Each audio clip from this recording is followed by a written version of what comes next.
Assalamualaikum warahmatullahi wabarakatuh. Bertemu kembali dengan saya Sri Kurniati, guru dari SMA Negeri 1 Kisaran, Kabupaten Asahan, Provinsi Sumatera Utara. Kita masih bertemu di channel pembelajaran bahasa Indonesia. Yang belum pernah menonton channel saya mohon kalian bisa mensubscribe dan menekan lonceng untuk mengikuti pembelajaran-pembelajaran kita selanjutnya. Oke, pada pertemuan kali ini kita masih dalam menyusun laporan hasil observasi di KD yang ketiga, yaitu menganalisis kebahasaan teks laporan hasil observasi. Dalam menganalisis kebahasaan teks laporan hasil observasi, di sini Ibu mengharapkan para peserta didik mampu menganalisis kebahasaan teks laporan hasil observasi, dan yang kedua, Ibu mengharapkan peserta didik mampu membenahi kesalahan bahasa dalam teks laporan hasil observasi. Untuk selanjutnya kita lihat di slide berikutnya. Para peserta didik sekalian, sekarang kita masuk dalam pembelajaran yang pertama, menganalisis kebahasaan teks laporan hasil observasi. Nanti di sini akan ada 4 yang akan kita pelajari. Yang pertama, kata fase verba serta nomina. Yang kedua, afiksasi. Yang ketiga, kalimat definisi dan kalimat deskripsi. Dan yang keempat adalah kalimat simpleks dan kalimat kompleks. Akan kita bahas satu persatu di slide berikutnya.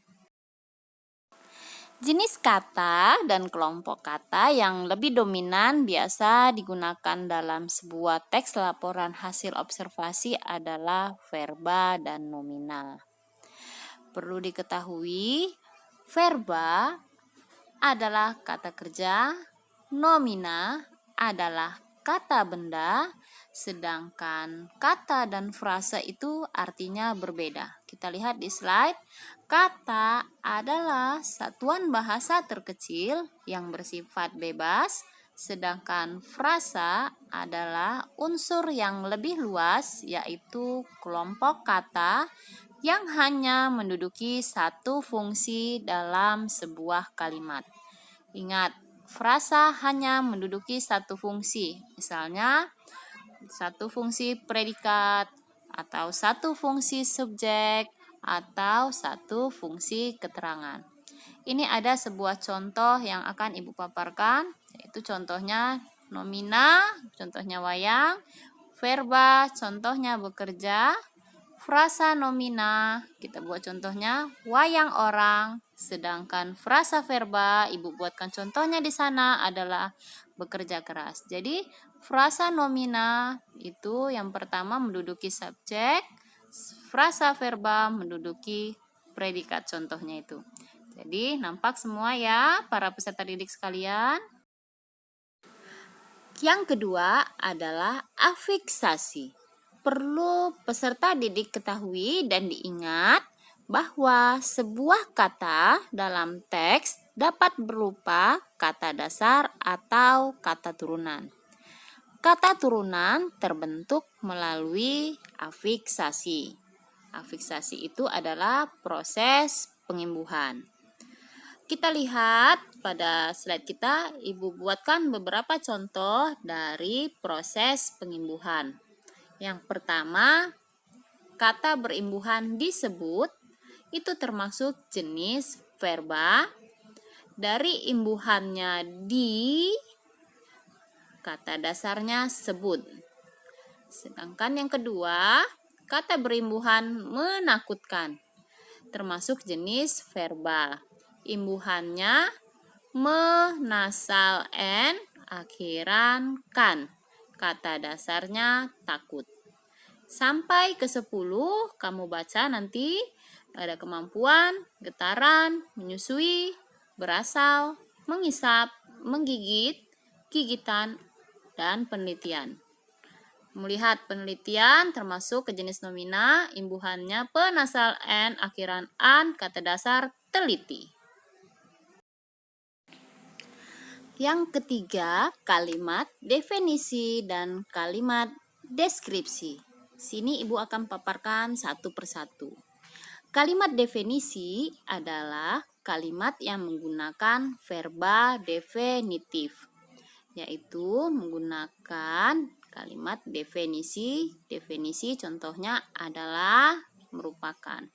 Di situ Ibu buatkan dalam contoh sebuah kalimat di teks laporan observasi yang berjudul wayang.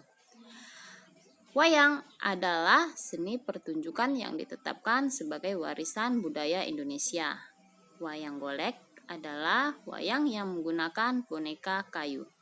Wayang wong adalah salah satu pertunjukan wayang yang diperankan langsung oleh orang. Wayang suket merupakan tiruan dari berbagai fitur wayang kulit yang terbuat dari rumput. Jadi situ adalah dan merupakan dicontoh kalimat definisi. Para peserta didik yang Ibu sayangi, kita masuk ke kalimat deskripsi. Kalimat deskripsi adalah kalimat yang menggunakan verba sebagai deskriptif. Di sana verbanya sebagai untuk pemaparan sebuah kalimatnya. Contoh dari kalimat deskripsi yang ada dalam teks wayang ada di hadapan kalian. Kalian bisa lihat. Wayang ini terbuat dari kulit kerbau yang ditata dan diberi warna sesuai kaidah pulasan wayang pendalangan. Diberi tangkai dari bahan tanduk kerbau bule yang diolah sedemikian rupa dengan nama sempurit yang terdiri dari tuding dan gapit. Di situ pada kalimat deskripsi itu memaparkan wayang yang terbuat dari apa. Jadi kalimat deskripsi adalah kalimat yang menggunakan verba sebagai deskripsi. Peserta didik kami sekalian, kita lihat kalimat simpleks dan kompleks di poin keempat. Kalimat simpleks adalah kalimat yang hanya dibentuk oleh satu klausa yang minimal terdiri dari subjek dan predikat, atau juga yang lengkapnya subjek, predikat, objek, dan keterangan. Kalimat simpleks ini sering juga disebut dengan kalimat tunggal. Oke, perlu diingat. Jadi, kalimat simpleks adalah kalimat yang hanya dibentuk oleh satu klausa.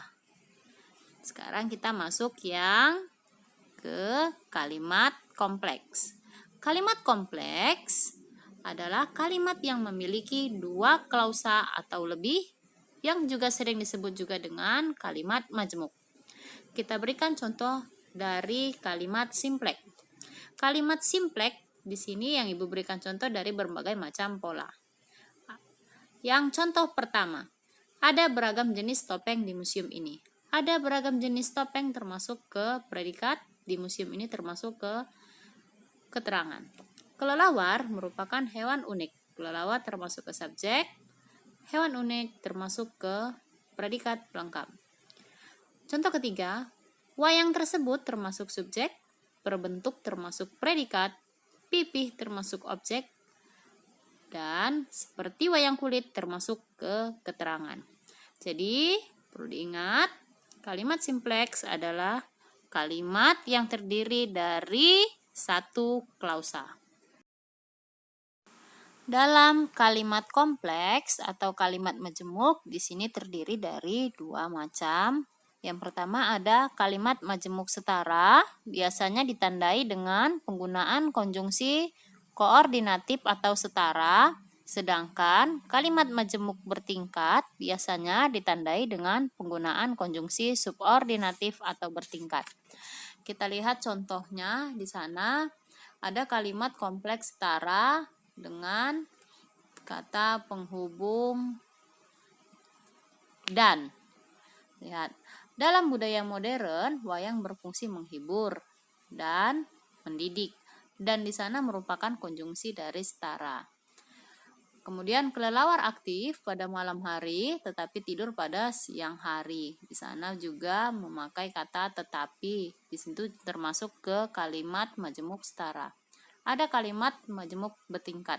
atau kalimat kompleks bertingkat dengan penggunaan kata penghubung konjungsinya termasuk ke subordinatif atau bertingkat. Di sana dengan menggunakan contoh kata karena dan selanjutnya. Lihat, keberadaan The Topeng tidak hanya dipisahkan dengan Museum Angkut. Karena, kata karena di sana termasuk konjungsi subordinatif. Kemudian ada konjungsi koordinatif yang lain di contoh yang kedua. Kalian lihat dengan seksama. Untuk tugas pertama, para peserta didik mohon dibaca dengan seksama wacana yang berjudul Taman Nasional Baluran. Kemudian, tugasnya peserta didik mencari masing-masing 2 contoh dari nomina, verba, frasa nomina, frasa verba, serta afiksasi dari teks di samping ini. Kemudian, yang kedua, carilah dan tuliskan masing-masing 1 contoh dari kalimat definisi, kalimat deskripsi, kalimat simpleks, dan kompleks.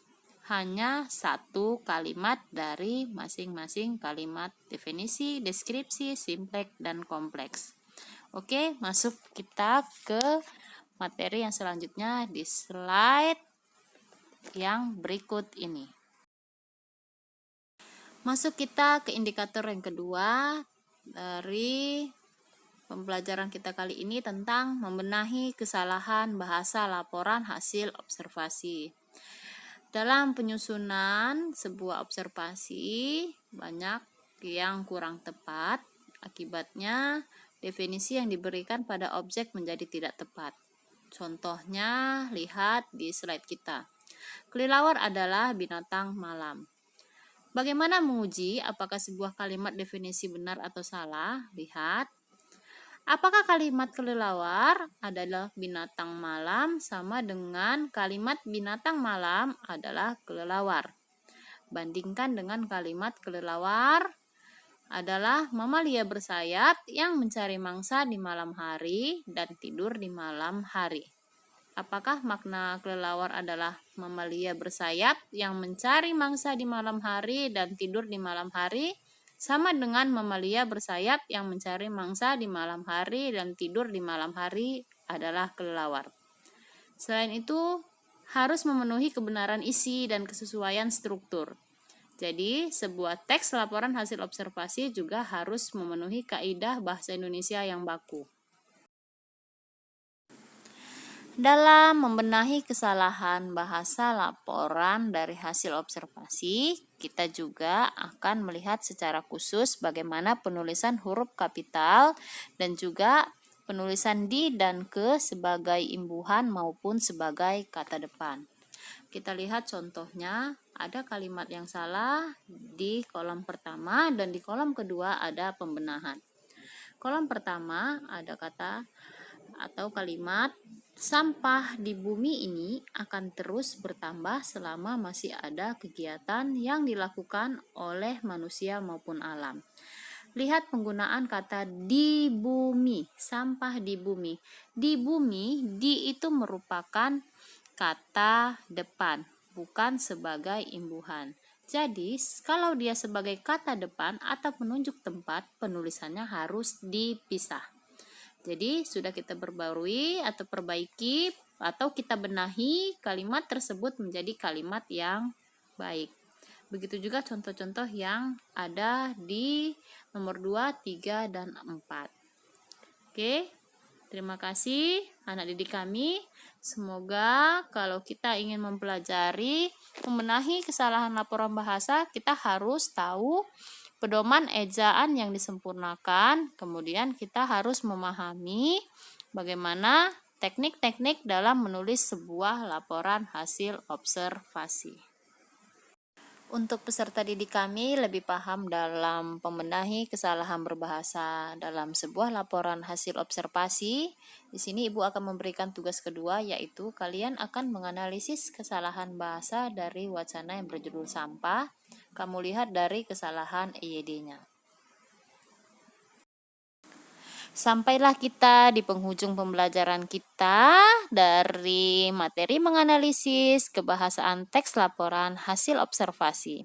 Jadi, untuk mengevaluasi apakah para peserta didik mampu menganalisis kebahasaan teks laporan hasil observasi dan apakah kalian mampu membenahi kesalahan bahasa dalam teks laporan hasil observasi, Ibu sudah memberikan tugas 1 dan tugas 2. Ibu harap kalian bisa mengerti apa yang sudah Ibu paparkan dari awal hingga akhir.